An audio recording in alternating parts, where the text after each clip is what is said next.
ഈ കാസർഗോഡ് മരണം അതിലെ അന്വേഷണം തൃപ്തികരമാണെന്നുള്ള നിലപാടാണോ ഉള്ളത്? എങ്ങനെയാണ് അതിനെ കാണുന്നത്? ഞാനിപ്പോൾ കാസർഗോഡൊക്കെ പോവുകയാണ് ഇത് കഴിഞ്ഞിട്ട്. അതിനെ സംബന്ധിച്ച് ഞാൻ വിശദമായി ഒന്നും പഠിച്ചിട്ടില്ല. അതുകൊണ്ട് അതിനെപ്പറ്റി അന്വേഷണം തൃപ്തികരമാണോ അല്ലേ എന്നൊന്നും പറയാൻ കഴിയില്ല. തീർച്ചയായും തൃപ്തികരമായ അന്വേഷണം ഉണ്ടാകുമെന്ന് പ്രതീക്ഷിക്കുന്നു. തെരഞ്ഞെടുപ്പ് അടുക്കുന്ന ഒരു സാഹചര്യത്തിൽ രാഷ്ട്രീയ നിലപാടുകൾക്ക്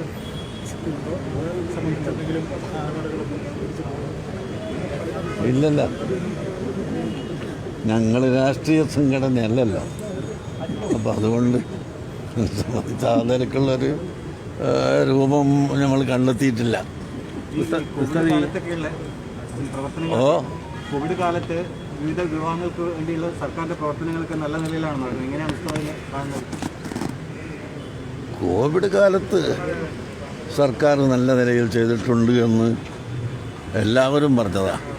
കേന്ദ്രം അടക്കം ഇവിടുത്തെ പ്രതിപക്ഷം അടക്കം എല്ലാവരും അത് സ്തുതിച്ചിട്ടുള്ളതാണ്. അപ്പോൾ അതിനെ സംബന്ധിച്ച് നമ്മൾ ഒരഭിപ്രായം പ്രത്യേകം പറയേണ്ടതില്ല.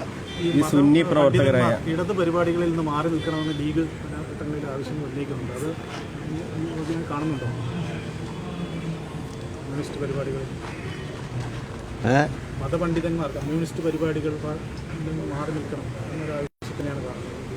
മതപണ്ഡിതന്മാർ എവിടെ മാറി നിൽക്കണ്ടെന്ന് പറയാൻ ഒരു രാഷ്ട്രീയ പാർട്ടിക്കും അധികാരമല്ല.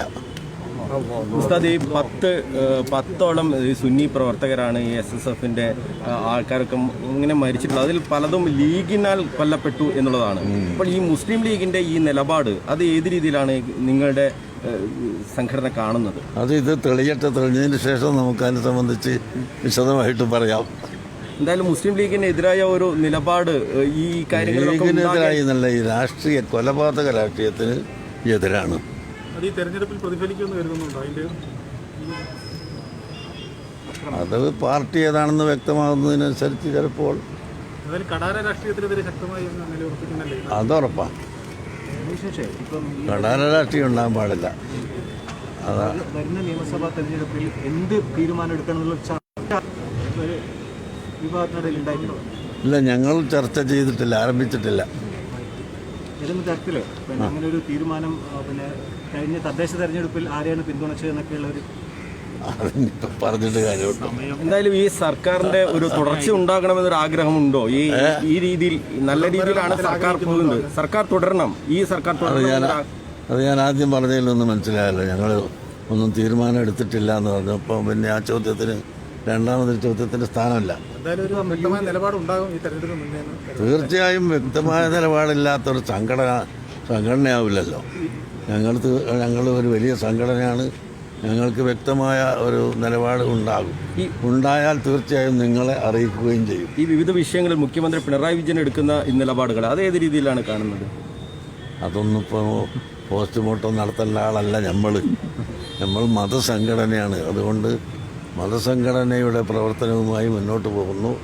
ആ സമയത്ത് സാമൂഹികമായി ഇവിടെ വല്ലതും ആവശ്യമുണ്ടെങ്കിൽ ഞങ്ങൾ തീരുമാനമെടുക്കുകയും ഞങ്ങൾ ഗവൺമെൻറ്റിനോട് പറയുകയും ചെയ്യും.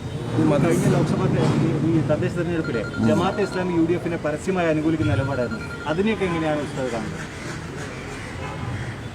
ജമാഅത്തെ ഇസ്ലാമി ഇവിടെ ഭരണം വേണ്ടെന്ന് പറയുന്ന കൂട്ടാണ് നേരത്തെ. പിന്നെ എപ്പോഴാണ് അവർ മാറിയത് അതൊക്കെ ചിന്തിച്ചിട്ട് വേണം അതിനെ സംബന്ധിച്ച് പറയാം. UDFന്റെ പരാജയത്തിന് ഈ ജമാഅത്തെ ഇസ്ലാമി ബന്ധം കാരണമായിട്ടുണ്ട് എന്ന് നിങ്ങൾ കരുതുന്നുണ്ടോ? നമുക്ക് പഠിച്ചിട്ട് പറയാം.